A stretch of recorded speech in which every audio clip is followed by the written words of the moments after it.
जी hello viewers, मैं हूं कमर चीमा अपने यूट्यूब चैनल कमर चीमा के साथ। व्यूअर्स, आज मेरे साथ मौजूद हैं भारत के मशहूर सहाफी जनाब अशोक वानकाडे भाई। और आपको पता है कि अक्सर अपना टाइम देते हैं, अपने ज्ञान देते हैं और हमारे साथ गुफ्तगू में शामिल होते हैं।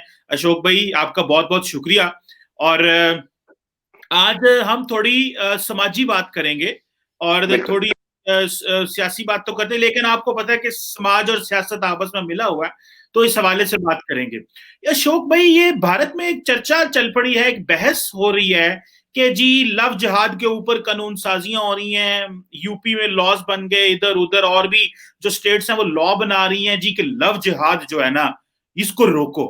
मैं खबर देख रहा था जी कि एक मुस्लिम लड़का है और एक हिंदू लड़की है, दोनों वॉक कर रहे थे तो उन्होंने पकड़ के हिंदू मुस्लिम लड़के को जेल में डाल दिया कि तुम जनाब तुम हिंदुओं को जो है वो ये तो अलाउड ही नहीं है। मतलब तो ये क्या चल क्या रहा है, इतना इनसिक्योर क्यों है इंडिया? इंडिया इतना बड़ा है, 1 अरब 40 करोड़ है, 20-25 करोड़ मुसलमान होंगे, 12 करोड़ सिख हैं, बाकी तो सारे आप ही हैं। तो इसमें खौफ किस चीज के? लव जिहाद, पहले तो लव जिहाद बताएं हमें, ये क्या टर्म क्या है? देखिए चीमा जी, ये सारी चीजें कानून पास होना वगैरह, व्यक्तिगत रूप से मुझे यदि पूछा जाएगा तो मैं भी इसके खिलाफ हूं। मैं ये सोचता हूं कि लव जिहाद कुछ नहीं होता, लव लव होता है। सवाल ये है कि हमारे यहाँ कुछ ऐसे केसेस सामने आए कि कुछ एक पर्टिकुलर समाज धर्म के लोगों ने लड़कियों को फुसलाकर या गलत नाम बताकर कि मैं हिंदू हूं करके ले जा करके कहीं जाके शादी की। और जब शादी के समय उसने बताया कि मैं मुसलमान हूं और आपको शादी करनी है, और फिर जबरदस्ती धर्म परिवर्तन करवाया। और फिर उनको लगा कि अब उस लड़की को लगा कि अब मेरे मेरे लिए कोई चारा है नहीं, क्योंकि शादी हो गई है और मेरा धर्म परिवर्तन भी करवा दिया गया। तो फिर वो एक कंप्लेंट बन के रह गई और फिर ऐसे कुछ केसेस सामने आए। तो इस वजह से ये कानून एक बनाया गया कि यदि आपको इंटरकास्ट मैरिज करना है, किसी दोनों धर्म का, ये हिंदू मुसलमान ही नहीं है, ये किसी और क्रिश्चियन और हिंदू का भी शादी होगी तो उस पर भी ये लागू है, ये सिर्फ मुसलमान के लिए लागू नहीं है। प्रॉब्लम ये है पाकिस्तान में जब भी कोई ऐसी बात होती है तो मुस्लिम को लगता है कि भारत में सिर्फ दो ही लोग हैं, हिंदू और मुसलमान। लेकिन हमारे यहाँ सिख भी है, हमारे यहाँ ईसाई भी है, हमारे यहाँ पारसी भी है, हमारे यहाँ जैन भी है, हमारे यहाँ कई टाइप के लोग हैं। तो ये सभी पे लागू है। लेकिन यदि आप लगातार, आपने तो एक तरफ देखा कि कानून बन गए हैं, ठीक है, लेकिन हमारे यहाँ यदि आप संविधान को यदि देखें तो संविधान में राइट टू चूज रिलीजन है, संविधान में राइट टू चूज पार्टनर है, संविधान में राइट टू प्राइवेसी है। तो इसके तहत ये होता है कि यदि कल मुझे मुस्लिम धर्म स्वीकारना ही है तो इस देश का संविधान ही मुझे परमिशन देता है कि मैं मुस्लिम धर्म स्वीकारूं। इस देश का संविधान मुझे रोकता नहीं है कि तुम हिंदू थे आज मुसलमान क्यों बन गए हो। क्योंकि यदि मेरी मुस्लिम धर्म में आस्था बढ़ गई है तो मैं कोई भी धर्म कभी भी स्वीकार सकता हूं, मैं क्रिश्चियन भी बन सकता हूं। हाँ, जबरदस्ती कन्वर्शन, किसी को लालच देके कन्वर्शन, किसी को, जैसा हमारे यहाँ आदिवासी क्षेत्र में कई ऐसे कन्वर्शन पकड़े गए हैं, फिर उनको वापस हिंदुइज्म में कन्वर्ट करने की बात हो रही है। आपके पाकिस्तान से भी हम लगातार खबरें सुनते हैं कि जबरदस्ती हिंदू लड़की को उठा के ले गए, उसका कन्वर्जन करके शादी करवा दी गई, उसके भी रिपरकेशन हमारे यहाँ होते हैं। लेकिन हमारे संविधान में यदि कोई ऐसी जबरदस्ती करता है, यदि अनलॉफुल रिलीजन कन्वर्शन करता है तो उसके लिए पहले ही सजा मुकर्रर है, उसके लिए कानून है जिसके तहत सजा दी जाती है। तो इसलिए ये जो लव जिहाद है, ये लव जिहाद ये पूरे भारत का नहीं है, ये पर्टिकुलर किसी राजकीय दल का हो सकता है, किसी पॉलिटिकल पार्टी का एजेंडा हो सकता है। लेकिन ये कानून यदि पास भी हो गया तो चीमा साहब, मैं आपको आश्वस्त करता हूं, एक इस बात का आश्वस्त करता हूं कि आज भी हमारे देश में न्यायपालिका सर्वोपरि है। और न्यायपालिका के सर्वोपरि होते हुए हमारे यहाँ इसी लव जिहाद कानून पास हो गया 2020 में। उसका नाम उन्होंने रखा राइट टू फोर्सेबल कन्वर्शन। तो जो forcible conversion, prevention of forcible conversion, तो उसके तहत जो भी हुआ है, उसके बाद जब ये कोर्ट में केस गए तो कोर्ट ने पूछा, लड़की तुम बालिग हो, लड़का बालिग है, क्या आपने जबरदस्ती कन्वर्शन किया? उन्होंने कहा नहीं, हम तो विलफुल कन्वर्शन किया है, हम विलफुल गए हैं। तो कोर्ट ने कहा कि हम तुम्हें प्रोटेक्ट करते हैं, इस कानून के तहत तुम्हें कोई अरेस्ट नहीं कर सकता और तुम आराम से अपनी जिंदगी जियो, कोर्ट तुम्हारे साथ है। ये उस कानून के तहत अरेस्ट किए गए लोगों की चीजें भी है। दूसरी बात, जो बात आपने रेफर की थी कि कोई किसी के साथ जा रहा था और वो लड़का लड़की जा रहा था तो उनको पकड़ के हिंदू मुस्लिम करके बंद कर दिया लव जिहाद के तहत, बात वो ऐसी नहीं हुई थी। बात उसमें कुछ पॉलिटिकल थी। पॉलिटिकल बात ऐसी थी कि वो लड़की किसी दोस्त के घर बर्थडे पार्टी से निकल रही थी, तो उसको छोड़ने के लिए रास्ते में कोई एक दूसरा दोस्त साथ में था, वो मुस्लिम था। रास्ते में लोगों ने पकड़ा कि रात को तुम दोनों कहां घूम रहे हो। तो उन्होंने जब पूछा आप कौन है, आप उन्हें पता पड़ा कि अलग अलग धर्म के। उन्होंने उठा के पुलिस को बुला लिया, पुलिस उनको लेके गई। लड़की के पिता ने कंप्लेंट कर दी कि मेरी लड़की को बहला फुसला के भगा ले जा रहे थे, इसलिए केस बना। बाद में लड़की के पिता को पता पड़ा कि ये कुछ गड़बड़ हो गया है या ऐसा नहीं है, उन्होंने अपना केस वापस भी किया और वो फिर मामला रफा दफा भी हो गया। कई चीजें लोकल, कोई ग्राम पंचायत के चुनाव को लेके वो इंटरनल प्रधान का झगड़ा था, इसमें एक दूसरे के खिलाफ उन्होंने इस कानून का उपयोग किया। लेकिन होता क्या है, ऐसी चीजें अखबारों में चटकारे लेके छापी जाती है और चैनलों पे चटकारे लेके, क्योंकि इसमें सेंसेशन है। जब एक दलित लड़की और मुसलमान लड़का, और ये जब सेंसेशन हुआ तो ये जब केस सामने आया तो पता पड़ा कि ये लोकल पॉलिटिक्स की वजह से हुआ था, लेकिन उनको छोड़ दिया गया। आज का मैं आपको एक वाकया बताता हूं। कल का निर्णय है इलाहाबाद हाईकोर्ट का, और उससे फिर आप परिभाषित करिए जो आपने सवाल उठाया, वो आपका सवाल है अपने जगह पे, लेकिन आज उस सवाल की स्थिति भारत में क्या है, आपको चिंता करने की जरूरत इसलिए नहीं है कि इलाहाबाद हाईकोर्ट ने आज एक लैंडमार्क कल एक डिसीजन लिया।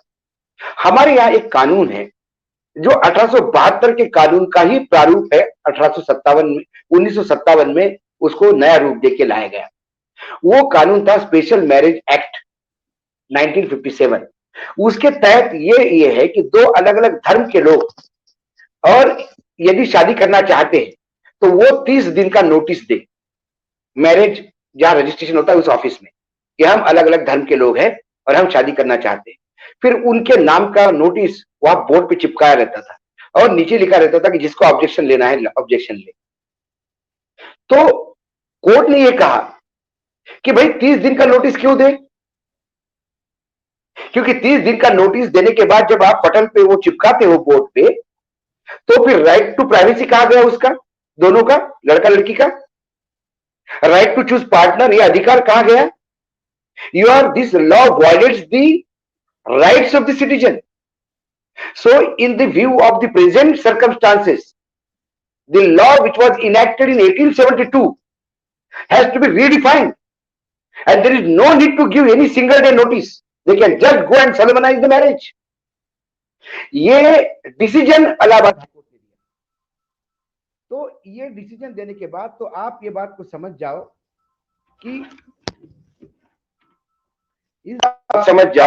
कि जो लोग कुछ करना चाहते भी है हमारे देश में, तो हमारे देश की न्यायपालिका उनको वो करने नहीं दी। इसमें अशोक भाई एक बड़ी अच्छी बातें आप बता रहे हैं, लेकिन एक चीज है, देखें, कुछ आपने बात की कि जी वो नोटिस लगाने की जो इलाहाबाद की कोर्ट ने फैसला किया, बिल्कुल ठीक है कि इंडिविजुअल फ्रीडम की कहां गई, राइट टू चूज पार्टनर कहां गया। आप नहीं समझते कि खास किस्म की टर्म्स इंट्रोड्यूस कराई जा रही हैं, जैसे मिसाल के तौर पे कोरोना जिहाद, लव जिहाद। आप नहीं समझते अशोक भाई, आप एक इंतहाई प्रोग्रेसिव और एक इंतहाई विजनरी जर्नलिस्ट हैं, मुझे ये बताएं, जब आप इस तरह की स्पेसिफिक टर्म्स इंट्रोड्यूस कराते हैं, इस्लामोफोबिक टर्म्स इंट्रोड्यूस कराते हैं, भाई आप हिंदू भी हैं, सिख भी हैं, ईसाई भी हैं, और जैन हैं, पारसी हैं, बड़े सारे मज़ाहब है भारत के अंदर। ये मुसलमानों को ये जिहाद के नाम पे टारगेट किया जाता है, क्योंकि मुसलमान जिहाद पे बिलीव रखते हैं। जिहाद पे तो मैं भी यकीन रखता हूं, क्योंकि ये मेरे ईमान का हिस्सा है, हमारे मजहब का हिस्सा है। ये हर मुसलमान पे हमारे नबी पाक सल्लल्लाहु अलैहि वसल्लम ने भी जिहाद किया, बहुत कुछ हुआ, लेकिन जिहाद को हम उसकी जो कोर्ट गलत तरीके से कर रहे हैं। सो ये जो एक बात है, ये तो चलो इलाहाबाद कोर्ट ने राइट कर दिया और बात कर दी, लेकिन आप समझते हैं कि नरेंद्र मोदी जी की सरकार में इकोनॉमिकली या बाकी चीजों में आप किधर जा रहे हैं, वो एक और, मैं उस पर आज बहस नहीं कर रहा। आज बहस ये कर रहा हूं कि मुआशरे में मुसलमानों के लिए स्पेस कम हो रही है। ये लफ्ज क्यों इंट्रोड्यूस कराने पड़ते हैं, कोरोना जिहाद, लव जिहाद जैसे लफ्ज? देखिए जीमा जी, आपको थोड़ा भाषा तंत्र पे, मैं भाषा एक्सपर्ट तो नहीं हूं, लेकिन एक इतना तो ज्ञान रखता हूं कि मैं, क्योंकि आप भी प्रोफेसर है, तो मैं थोड़ा भाषा का चलन आपको बताता हूँ। चलन कैसा होता है? भाषा का चलन ऐसा होता है कि जब ऑपरेशन ब्लू स्टार हमारे यहाँ हुआ और वहां पे गोल्डन टेम्पल में आर्मी घुस गई और तमाम चीजें हो गई, ये बात आप भी जानते हैं। तब नया एक शब्द आ गया है, कार सेवा। कार सेवा के मायने हैं कि गुरुद्वारे में जब रिपेयरिंग होता है तो उसको कार सेवा बोलते हैं। फिर तनखैया, ये शब्द यूज हुआ है कि जो जो धर्म के खिलाफ काम करेगा उसको तनखैया घोषित कर दे। बाद में ये दोनों शब्द रोज के बोलचाल में आ गए। फिर किसी मस्जिद का भी कुछ रिपेयरिंग होगा तो बोले मस्जिद की कार सेवा हो रही है, मंदिर की कार सेवा हो रही है। जरा कुछ हो गया, बोला ये धर्म के खिलाफ काम करता है, तो समाज के खिलाफ काम करता है, तो पार्टी के खिलाफ काम करता है, तो इसको तनखैया घोषित कर देंगे, पार्टी तनखैया घोषित कर देंगे। आज भारत में इतना मुसलमान रहता है जितना पाकिस्तान में भी नहीं। पाकिस्तान से ज्यादा मुस्लिम हमारे यहाँ है। हमारे यहाँ उर्दू की भाषा का कई शब्द हमारे फिल्म इंडस्ट्री में आपको मिलेंगे, गानों में मिलेंगे। तो कई शब्दों का जो ओरिजिनल अर्थ है और जिसका मीनिंग समझ के जो अर्थ हो जाता है, हमारे यहाँ चैनलों पे आपने देखा होगा एल्गार हो। अब एल्गार हो का अर्थ कुछ और है, क्योंकि वो फिल्मों में वर्ड चलने गया तो चलने गया। तो जिहाद ऐसा ही है। ऐसा एक शब्द हमारे यहाँ आता है कि भाई वो वहां से वो जो आपके मुस्लिम क्लर्जी जो है वो वहां से एक आदेश पारित करते, बस उसको लेके एक शब्द हो गया। जबकि वो यदि आपको कुरान में देखो या आपके इसमें देखा तो वो शब्द का अर्थ कुछ और है। लेकिन जिहाद माने एक युद्ध, ये एक बोलचाल की भाषा में ये शब्द ऐसा समाया गया। तो इसकी वजह से ये बोलचाल की भाषा के जो शब्द है, तो अब शब्द को पकड़ के आपको लगता होगा कि मुस्लिमीकरण हो गया है, तो ये मुस्लिमीकरण नहीं है। हमारे यहाँ यदि आपने देखा होगा कि हमारी फिल्मों में, हमारी हिंदी में कितनी उर्दू शब्द है। मैं महाराष्ट्र से आता हूं चिमाजी, जहां मराठी बोली जाती। एक शब्द है निहारी। निहारी आपके मतलब दिल्ली में निहारी एक खाने का एक आइटम है और वो खाने की डिश सुबह सुबह खाई जाती है ब्रेकफास्ट में। तो हमारे यहाँ, मेरे विदर्भ में और मेरे महाराष्ट्र के जिस कोने से मैं आता हूं वो मुगल के अंडर था, मुगलों के अंडर था। तो मैं बचपन से मैंने ब्रेकफास्ट या नाश्ता ये शब्द मैंने बाहर आने के बाद सुना। आज भी मेरे गांव में सुबह के नाश्ते को निहारी कहते हैं। अब किसी ने मुझे ये कह दिया कि तुम सुबह के नाश्ते को निहारी कहते हो तो तुमने मुसलमान धर्म अपना लिया। ये तो ये कोई मतलब नहीं है। एक शब्द, भाषा की बात निकली तो मैं अब लाइट मोड में एक शब्द बताता हूं। एक शब्द है बाई, शब्द है बाई। अब हमारी भारत में उसके कैसे अर्थ बदलते मैं बताता हूं। जिस एरिया से मैं आता हूं, बड़ी बहन को बाई कहते हैं। लक्ष्मी बाई, झांसी की रानी लक्ष्मी बाई। तो बाई के मामले बड़ी बहन को कहते हैं। बड़ी बहन का नाम नहीं लेते, बाई आ रही है उसको लेने हम स्टेशन जा रहे हैं। वो बाई दिल्ली में बर्तन मांजने वाली हो जाती। दिल्ली में बाई का मायने है बर्तन मांजना, कपड़े धोना, ये बाई है। और यदि आप और उत्तर में जाइए तो नाचने गाने वाली को बाई कहते हैं। और यदि मैं दिल्ली एयरपोर्ट पे ये किसी को कहूं कि मैं बाई को लेने आ गया हूं, तो उत्तर भारत का आदमी सोचेगा ये कितना अय्याश है, ये बॉम्बे से किसी को मंगा रहा है। और दिल्ली का आदमी सोचेगा ये कितना रईस है कि जो बर्तन मांजने वाली को फ्लाइट से बुलाता है। ये शब्दों का और भाषा का अलग अलग है।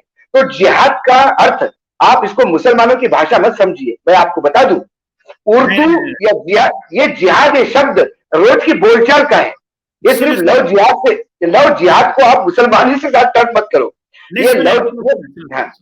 अशोक भाई, जो आपने मिसालें दी, बड़ी अच्छी मिसालें दी, और जारी बात है कल्चर में, ये पाकिस्तान में भी इस तरह की मिसालें मिल जाएंगी कि किसी चीज को किसी और इलाके में कुछ कहा जाता है तो यहाँ कहा जाता है। ये हो गई मुआशरती, सकाफती और ये तौर तरीके, अल्फाज थे, अदबी चीजें हो गई।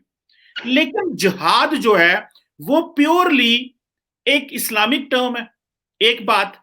और दूसरी बात यह है कि जब भारत के अंदर ये हमेशा मुसलमान जब किसी चीज में आते हैं तो आप उसको जिहाद से जोड़ देते हैं। अच्छा, कोरोना अगर हिंदू को हो तो कोई मसला नहीं, लेकिन कोरोना अगर तबलीगी जमात वालों से फैल गया तो कोरोना जिहाद हो गया। अच्छा, अगर हिंदू हिंदू आपस में शादी करे, हिंदू सिख आपस में शादी करे, ठीक है, लेकिन अगर कहीं पे हिंदू मुस्लिम की शादी हो गई तो वो लव जिहाद हो गया। सो दोनों चीजों को आप काइंडली से सुन लीजिएगा। देखिए दोनों चीजों को अशोक भाई आप इतना सिंप्लीफाई करके बता रहे हैं कि मसला ही कोई नहीं। देखिए इसके कॉन्सिक्वेंसेस चेक करें।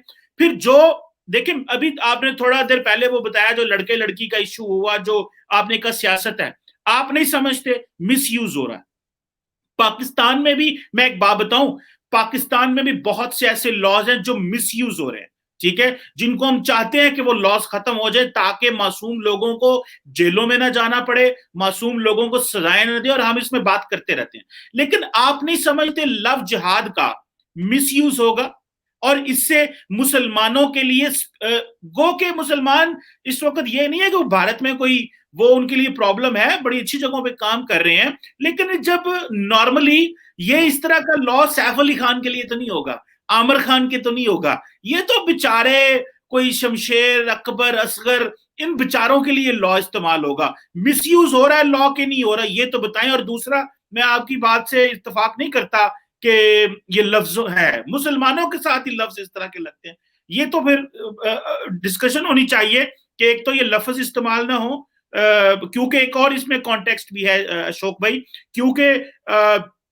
वहां पे जब कश्मीर में जो फ्रीडम फाइटर्स लड़ते हैं आप उन्हें कहते हैं ये जहादी हैं, ये दहशतगर्द हैं, फलाएं धमकाएं, तो बीजेपी के दौर में तो इस तरह नहीं होना चाहिए। आप जैसे प्रोग्रेसिव बंदे तो मान रहे हैं अंदर से, मेरा ख्याल है। जी जी, आपको आवाज आ रही मेरी? अशोक भाई आवाज आ रही है? मेरा ख्याल है अशोक भाई का जो फ्रेम है वो, अशोक भाई आप दोबारा अगर सुन रहे हैं तो दोबारा ज्वाइन कर लें। अशोक भाई आपका फ्रेम स्टैटिक है, तो आप काइंडली इसको दोबारा ज्वाइन कर लें। जी व्यूअर्स, आपको पता है कि हम डिस्कशन कर रहे हैं लव जिहाद पे, कि भारत के अंदर जो ये जो डिस्कशन चल रही है कि लव जिहाद के ऊपर जो कानून साजियां हो रही हैं और डिस्कशंस हो रही हैं कि भाई ये मुसलमान जो लड़का है वो किसी हिंदू लड़की से शादी नहीं कर सकता, तो इस तरह की जो डिस्कशंस हैं वो डेफिनेटली उसमें जो स्पेस कम हो रही है, हम ये समझते हैं कि पाकिस्तान को, जारी बात है इंडिया एक सॉवरन मुल्क है, वो जो मर्जी कानून बनाए, लेकिन जब इस तरह के मामलात होते हैं तो जो जो छोटी कम्युनिटी होती है, गो के 22 24 25 करोड़ मुसलमान हैं इंडिया में, लेकिन फिर भी उनको कानून साजी में और नेशनल जो उनकी जो अपरेटस के अंदर उनकी जो सेइंग होती है, से होती है, वो उस तरह तो नहीं है। क्योंकि और खास करके अभी एक बात चल रही है कि 2014 के बाद नरेंद्र मोदी साहब जो हैं वो भारत को एक हिंदू रियासत बनाने की तरफ चल पड़े हैं, और वो समझते हैं कि जो उससे पहले हुआ वो गलत है। मैं बल्कि सुन रहा था और मैंने ये सवाल भी करना था अशोक साहब से कि इंडिया के अंदर ये क्यों खौफ है, क्यों खौफ है कि कन्वर्जन हो जाएगी, क्यों खौफ है कि अगर हिंदू जो है वो मुसलमान हो जाएंगे। मैं भारत के जो डिफेंस मिनिस्टर हैं राजनाथ सिंह साहब, उनका मैं एक इंटरव्यू देख रहा था, वो कह रहे थे कि शादी करने के लिए जरूरी नहीं है, कन्वर्जन करनी जरूरी नहीं है।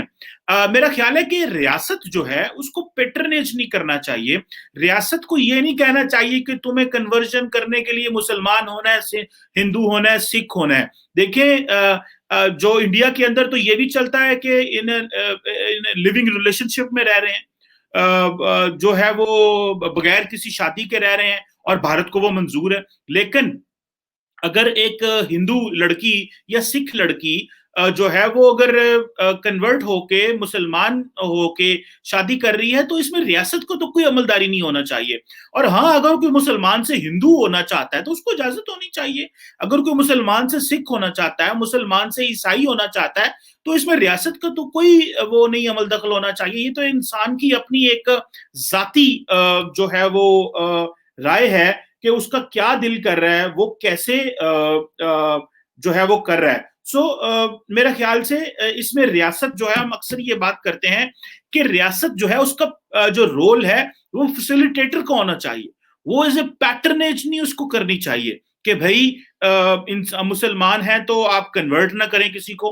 भाई ये तो इंडिविजुअल को राइट है, और इंडिया क्योंकि सेकुलर मुल्क है, तो सेकुलर मुल्क में तो हम ये महसूस करते हैं और बात करते हैं कि आप जो है वो जो डिस्कशन है वो मजहब जो है वो एक मजहब और सियासत का आपस में कोई ताल्लुक नहीं है। और जो सियासत होगी वो जो है उसमें इस तरह माइनॉरिटीज जो हैं या जो मुसलमान हैं, क्योंकि भारत के बहुत लोग ये भी कहते हैं अभी मुसलमान माइनॉरिटी नहीं है, वो तो सारा पावर में भी है और बहुत कुछ है। मेरे ख्याल से जो मुझे चीज महसूस होती है और जो मुझे चीज नजर आती है वो ये है कि इस तरह के जो लॉस हैं वो डेफिनेटली मुसलमानों के लिए मसला बनेंगे, मसला है। और कन्वर्जन जो है ये हक है हर इंसान का। मुसलमान से भी हिंदू हो सकता है कोई, मुसलमान से सिख हो सकता है, मुसलमान से ईसाई हो सकता है। लेकिन ये जो बात है इस तरह की टर्म्स इंट्रोड्यूस करा देना, लव जिहाद एक इस्लामोफोबिक टर्म है। मुसलमानों के लिए तो पहले ही मगरब में भी इस तरह के मामला रहे हैं कि मुसलमानों को टारगेट किया जाता है। मैं ये नहीं कहता कि मुसलमान हर जगह बहुत अच्छे हैं और शरीफ हैं और मुसलमान जो है वो बड़े दूध के धुले हुए हैं। मुसलमान भी जहां जहां गंद करते हैं उनको वही सजाएं मिलनी चाहिए जो बाकियों को मिलनी चाहिए। लेकिन रियासत की तरफ से इस तरह की जब पैटर्नेज आती है, इस तरह के जब डिस्कशंस आती हैं, उसका जाहिर बात है नुकसान होता है। उसको मामलात को इतने अच्छे नहीं रहते जिसकी मेरा ख्याल है कि मैं जो अशोक भाई से डिस्कशन कर रहा था कि वो उनको इस चीज को बजाय इसके डिफेंड करने के उनको इस बात को खुला एक्सेप्ट करना चाहिए कि ये जो प्रैक्टिसेस हैं, ये जो कानून साजियां हैं, ये जो इंडिविजुअल फ्रीडम है उसके ऊपर जारी बात है कदगन है। मेरी अशोक भाई से बात नहीं हो पा रही। आई थिंक उनके इंटरनेट का सीरियस प्रॉब्लम है। जो उनको मैंने मैसेज डाला है तो वो उनको रिसीव नहीं हुआ। सो इट मीन्स कि अशोक भाई का इंटरनेट का चैलेंज आ गया है, वरना उनको व्हाट्सएप मैसेज भी रिसीव हो जाता। व्यूअर्स, मैं जैसे फॉर एग्जांपल ये थोड़ी सी जस्ट टू शो यू कि देखें किस तरह इंटरनेशनल मीडिया जो है वो कवर करता है इसको, लव जिहाद को। के जी वो जी ये देखें, ये लड़के लड़कियां जो हैं वो मैसेजेस लेके निकले जी, love is not a crime. और हमें क्यों इस तरह जो है वो किया जाता है, हमें प्रॉब्लम की जाती है, हमें क्यों रोका जाता है। और ये जो फिर मॉब लिंचिंग होती है पहले ही हम सुनते थे। इस तरह की जो रिपोर्ट्स हैं इनको बार बार अगर आप जो है वो शो कराएंगे तो अच्छा नहीं होगा। ये खातून है जो कि ये कह रही हैं Hindu girls beware of love jihad, तो ये मेरा ख्याल है मुसलमानों को बहुत ज्यादा टारगेट किया जा रहा है। मुसलमानों को उनको बताया जा रहा है, इस तरह कंपेन्स चलाई जा रही हैं। ये कंपेन्स जो है इनका नुकसान होगा भारत को, भारत के सियासत को नुकसान होगा, भारत के समाज को नुकसान होगा, भारत की सोसाइटी को नुकसान होगा। मैं समझता हूं कि ये जो कंपेन्स हैं, ये जो सारी डिस्कशन है, ये जो सारा इस वक्त एक माहौल जो भारत के अंदर बन रहा है, इसके ऊपर भारत के जो लोग हैं उनको थोड़ी बहस करनी चाहिए। कानून बनाना आपकी मर्जी है, आपका हक है, आपका राय है, लेकिन आप समझते हैं कि क्या इस्लाम फैल जाएगा इससे? क्या अगर हिंदू लड़की मुसलमान हो जाएगी, कल को जो बच्चे होंगे वो एक मुसलमान खानदान हो जाएगा, तो हिंदू आबादी कम होती जाएगी? 1 अरब का देश है, 1 अरब की आबादी कैसे खत्म हो सकती है? इसका मतलब यह है कि ये एक इनहेरिटेड एक बायसनेस है उसके अंदर, मुआशरे के अंदर, जिसको शायद भारत के लोगों को डिस्करेज करना चाहिए। भारत के लोगों को इसके ऊपर बहस करनी चाहिए कि इस तरह की जो डिबेट्स होती हैं, इस तरह की जो डिस्कशंस होती हैं, उसका नुकसान होता है भारत के लोगों को। और सिर्फ वो ये नहीं होगा कि मुसलमान उस समय नहीं आएंगे, कल को वो कानून साजी जो है, और वैसे भी कानून साजी तो वो होती है जो सबके लिए हो। कानून साजी वो नहीं होती जो किसी एक तबके के लिए हो, एक ग्रोह के लिए हो। ये जो कानून साजी तबकों के लिए की जाती है, उसका मेरा ख्याल है कि एक अच्छी रवायत उसमें नहीं पड़ती, एक उसको अच्छे तरीके से नहीं देखा जाता। अनफॉर्चुनेटली मेरा अशोक भाई से राब्ता मुनक़ता रहा और उनको मैसेज भी मेरा नहीं मिल पा रहा। लेकिन मेरा आज के जो जारी बात है, वो जो डिस्कशन थी उसमें यही था कि लव जिहाद के ऊपर बात की। और इंडिया इतना बड़ा है, 1 अरब अगर हिंदू हैं जो कि हमारे भाई हैं, हिंदू हो, मुसलमान हो, सिख हो, ईसाई हो, सब भाई हैं हम लोग। ह्यूमैनिटी का जो लार्जर ग्लोबल प्लेटफॉर्म है वो शेयर करते हैं। हमें एक दूसरे से खौफ नहीं खाना चाहिए। हमें एक दूसरे की डरना नहीं चाहिए कि कौन अगर मुसलमान हो रहा है तो एक मजहब खत्म हो जाएगा। हमें अलाउ करना चाहिए इंडिविजुअल्स को वो अपनी मर्जी से रहें।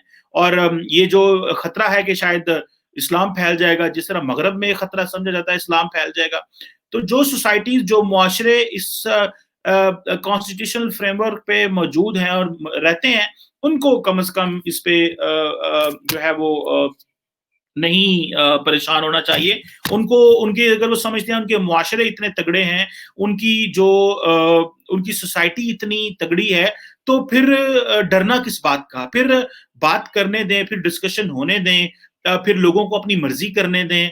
इस तरह के कानून साजियां से जारी बात है माहौल अच्छा नहीं होगा। और मैं उम्मीद करता हूं कि आइंदा आने वाले दिनों में जो भारत है वो अपने लिए बेहतर सोचेगा, भारत की आवाम बेहतर सोचेंगे, और भारत की जो पार्लियामेंट्स हैं और जो चले ये फेडरल लॉ तो नहीं है, लेकिन अगर जो भारत की सुप्रीम कोर्ट है वो तो एक इंडिविजुअल जो राइट है वो जरूर देगी। उम्मीद है कि आज की डिस्कशन जिसमें अशोक बनकाड़े भाई मौजूद थे और चल रही थी, वो अनफॉर्चुनेटली वो नहीं उनको कनेक्शन चल पड़ा तो नहीं ज्वाइन कर सके। लेकिन इसको मैं इसी तरह कंक्लूड कर रहा हूँ कि बड़ा दिल दिखाने की जरूरत है, और भारत एक बड़ी डेमोक्रेसी है, भारत एक बड़ा मुल्क है। उनको जितना बड़ा दिल दिखाएंगे उतना ही जारी बात है। और वैसे भी कहते हैं रियासत का काम जो होता है एम्ब्रेस करना होता है। रियासत जो होती है माँ के जैसी होती है, तो अगर माँ के जैसी रियासत है तो वो माँ सबकी बराबर होती है। ये नहीं है कि माँ एक बेटे के लिए अच्छी हो और एक के लिए बुरी हो, एक के लिए एक और किस्म का जाविया रखे और दूसरे के लिए दूसरे किस्म का जाविया रखे। उम्मीद है आपको ये आज का हमारी डिस्कशन पसंद आई होगी। Thank you very much.